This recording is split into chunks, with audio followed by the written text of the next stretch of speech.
अत्यधिक प्रतिभाशाली लड़की का। वो लड़की इसलिए क्योंकि उसका जन्म एक लड़की की तरह ही हुआ ना, लेकिन उसके कारनामे इतने अद्भुत थे कि उसने कई लड़कों और आदमियों को भी मात किया। करनाल में 17 मार्च 1962 के दिन जन्म हुआ था कल्पना चावला का। कल्पना चावला चौथी बच्ची थी अपने परिवार की, बहुत ज्यादा उस पर ध्यान नहीं दिया जा रहा था, लेकिन उसकी प्रतिभा अद्भुत थी। जब स्कूल में गई तो स्कूल वालों ने कहा क्या नाम है आपका, तो उसने कहा मोंटू। मोंटू क्यों? क्योंकि घर वाले सब मोंटू के नाम से बोलते हैं, कोई दूसरा नाम ही नहीं मिला।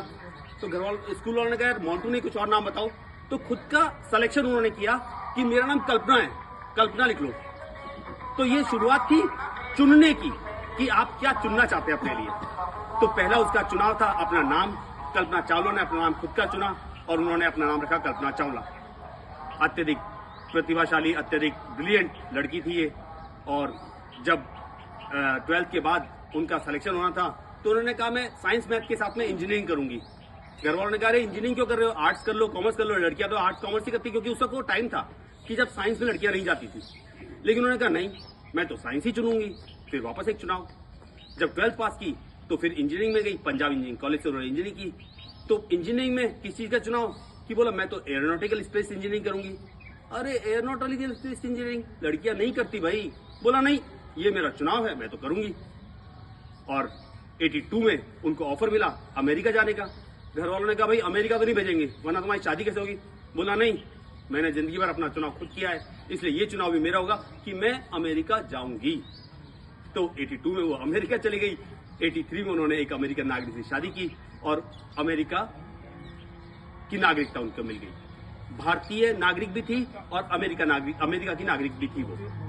देखिए, पहली भारतीय महिला जिसने अंतरिक्ष में कदम रखा, अंतरिक्ष में गई, वो मतलब पहली भारतीय महिला का अवार्ड उनके नाम से है जो कि स्पेस में गई अंतरिक्ष में।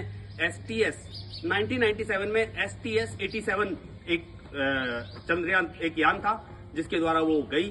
तकरीबन 15 दिन वो स्पेस में रही और बेहतरीन उन्होंने अपना काम किया, बेहतरीन प्रदर्शन किया, बेहतरीन उनको जो टास्क दी गई थी वो उन्होंने सिर्फ उससे आगे 100 नहीं 110% उन्होंने काम किया। और उनकी प्रतिभा को देखते हुए वापस उनका चुनाव हुआ सन 2003 में। तो इस बार दोबारा चुनाव हुआ, लेकिन ये चुनाव कहीं ना कहीं दुर्भाग्यशाली भी था कि जब 1 फरवरी 2003 को उनका स्पेस शटल वापस पृथ्वी की तरफ लौट रहा था तो एक छोटा सा डैमेज जो जाते वक्त उनके स्पेस यान में हो गया था। वो स्पेस इतना खतरनाक रहा कि पृथ्वी की कक्षा में जैसे उनका यान प्रवेश करने लगा वो अचानक पूरे जोर से फट गया और 7 यात्री जो उसमें सवार थे वो सभी एक्सपायर हो गए, उनके टुकड़े भी नहीं मिले। लेकिन सिर्फ 40 साल की उम्र में इस लड़की ने जो काम किए वो अद्भुत थे। और आप विश्वास कीजिए इतने अद्भुत थे कि भारत के जब वो 1997 में स्पेस में गई तो भारत के प्रधानमंत्री इंदु कुमार गुजराल ने स्वयं उनको फोन करके बात किया।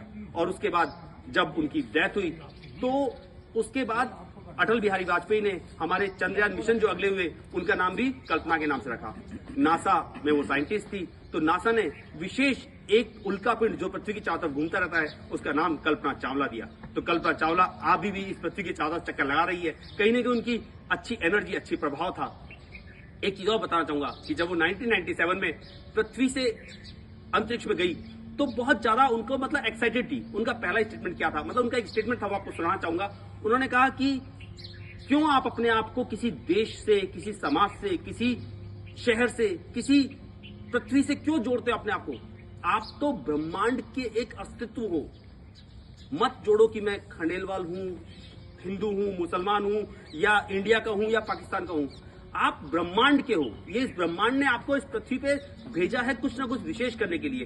तो अपने आप में उस ब्रह्मांड को महसूस करो जो आपके अंदर है। बहुत अच्छी भावनाएं थी उनकी, बहुत अद्भुत कार्य थे उनके। आप सभी ने मुझे सुना, इसके लिए बहुत बहुत धन्यवाद। आपके अंदर भी एक बेहतरीन